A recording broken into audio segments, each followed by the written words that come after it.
جب انسان خود ہی صحیح راستے پر نہ ہو تو وہ دوسروں کا فیصلہ کیا کرے گا؟ اس کو کیسے پتہ چلے گا کہ یہ غلط ہے یہ صحیح ہے؟ کیونکہ خود ہی صحیح نہیں ہے، خود ہی صحیح راستے پر نہیں چل رہا، خود ہی گمراہی کے راستے پر چل رہا ہے۔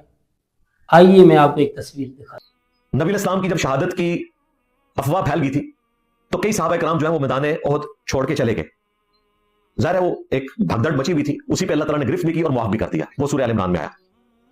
اور پھر انہوں نے کہا کہ خامنائی صاحب کی افواہ نہیں پھیلی تھی، ان کی شہادت کی خبر کنفرم ہو گئی، اس کے باوجود ایران والوں نے اپنے جذبہ ایمانی کا اظہار سڑکوں پر آ کر کیا، وہ میدان جنگ کو چھوڑ کر نہیں بھاگے۔ اب یہ جو انہوں نے کمپیریزن کروایا نا، اس میں رنگ بھرے ہیں پھر علماء نے۔ وہ کہتے ہیں دیکھیں انہوں نے خامنائی صاحب کو نبی علیہ السلام سے بڑھا دیا، نعوذ باللہ، اور ایران والوں کو صحابہ کرام سے بڑھا دیا، کیونکہ انہوں نے وہ مثال دی۔ میں بھی یہ سمجھتا ہوں کہ اس طریقے سے مثال دینا مناسب نہیں ہے، اور یہ میں صرف اخلاقاً بات کر رہا ہوں، میں کوئی اس پہ توہین نہیں سمجھتا۔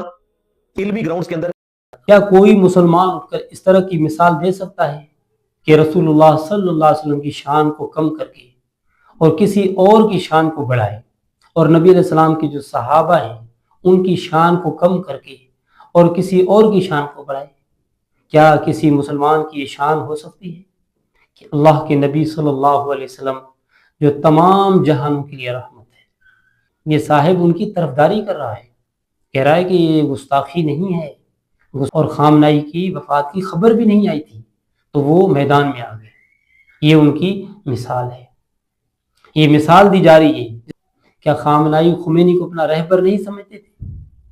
تو خمینی نے اپنی کتاب کشف الاسرار میں کیا لکھا ہے کہ قرآن مجید میں تحریف ہوئی ہے، اور تحریف کرنے والے کون ہیں؟ حضرت ابو بکر، حضرت عمر رضی اللہ تعالیٰ عنہ، انہوں نے قرآن مجید میں تحریف کی ہے۔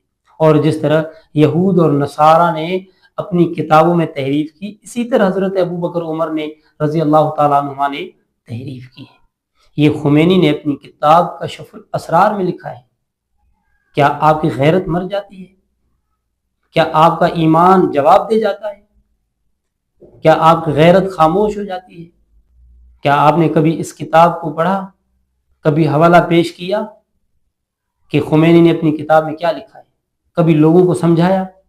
تھانوی رسول اللہ اور چشتی رسول اللہ آپ کی زبان سے جاتے ہی نہیں ہیں، تو کیا کبھی آپ کی زبان پر کشف الاسرار آیا کہ کشف الاسرار کے اندر کیا لکھا ہوا ہے؟ کیا لکھا ہے خمینی نے اس کے اندر کہ میں اس اللہ کی عبادت ہی نہیں کرتا، میں اس اللہ کو مانتا ہی نہیں ہوں جس نے حضرت عثمان غنی رضی اللہ تعالیٰ عنہ کو اور حضرت امیر معاویہ رضی اللہ تعالیٰ عنہ کو حکومت دی ہے۔ یعنی وہ یہ کہنا چاہتے ہیں کہ جس نے عثمان کو اور امیر معاویہ کو حکومت دی ہے، میں اس اللہ کی عبادت ہی نہیں کرتا، میں اس اللہ کو مانتا ہی نہیں۔ یہ خمینی اپنی کتاب کشف الاسرار میں لکھتے ہیں۔ اور جو مزید خمینی کا عقیدہ اور نظریہ ہے، میں اپنی زبان سے بیان نہیں کروں گا، بلکہ ایک ذاکر کی زبان سے آپ کو سناؤں گا کہ خمینی کا کیا عقیدہ اور نظریہ ہے۔ خمینی صاحب نے ایک بات لکھی ہے، کامران جی بات نہیں میں دی، پتہ نہیں عرش جھولی میں رکھ دیا۔ خمینی صاحب کہتے ہیں یہ جو عرش ہے نا، عرش اس سے اوپر نہ مکان ہے نہ وقت ہے، عرش حد ہے مکان اور زمان کی۔ اگر عرش سے اوپر کوئی مکان ہوگا تو پھر وہ عرش سے افضل ہوگا، عرش سے اوپر کچھ بھی نہیں، نہ روح ہے نہ مکان ہے، سارے عالم نیچے ہیں، عرش سب سے اوپر ہے۔ مجھے لگ رہا ہے کہ ہم اڑنے والے ہیں، میں یوں نہ بھی کروں تو آپ اڑ جائیں گے۔ جھوٹے پہ اللہ کی خمینی کہتا ہے عرش سے اوپر نہ مکان ہے نہ وقت۔ خمینی صاحب کہتے ہیں عرش سے بھی اوپر 80,000 روپ علی کے اور ہیں۔ اور جو خمینی کے ماننے والے ہیں، جو اس کے پیروکار ہیں، ان کا کیا عقیدہ ہے؟ اور آپ کا خمینی کے بارے میں کیا عقیدہ ہے؟ کیا آپ خمینی کو کیا سمجھتے ہیں؟ اور آپ بھی خمینی کو بہت اچھا سمجھتے ہیں، آپ بھی اس کو پکا موحد سمجھتے ہیں، آپ بھی خمینی سے متاثر ہیں، آپ بھی خمینی کی بہت بڑی تعریف کرتے ہیں، آپ بہت اس کو اچھا سمجھتے ہیں۔ آپ کہتے ہیں اس نے بہت بڑا انقلاب لائے، اور وہ جو انقلاب لے کر آئے اس انقلاب کا بھی ہمیں پتہ ہے، اور آپ کا بھی پتہ ہے آپ کیا چاہتے ہیں، آپ کا مقصد کیا ہے، آپ لوگوں کو کیا سمجھاتے ہیں۔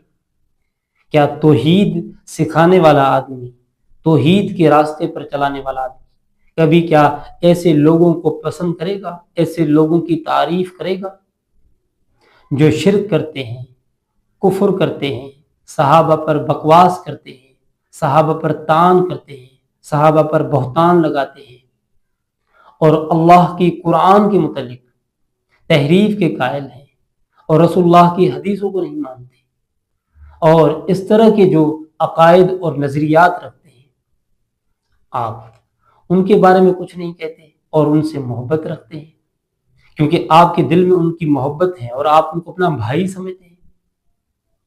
کیا ایسے لوگ بھائی کہلانے کے قابل ہیں؟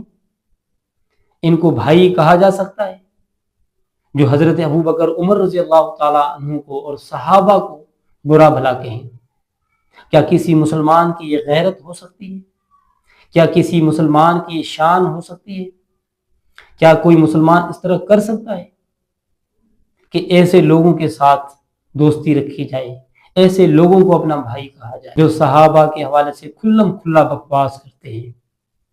آپ کی اپنی مرضی ہے، آپ کا اپنا راستہ ہے، آپ جس طرح چاہتے ہیں لوگوں کو سمجھاتے ہیں، جو آپ سے متاثر ہیں تو وہ آپ کو اچھا سمجھتے ہیں، جو آپ سے متاثر نہیں وہ آپ کو گمراہ سمجھتے ہیں، اور جو لوگ آپ کو اچھا سمجھتے ہیں وہ آپ کو بہت ہی بڑا قابل سمجھتے ہیں، اور جو لوگ آپ کو اچھا نہیں سمجھتے وہ آپ کو اور نااہل سمجھتے ہیں۔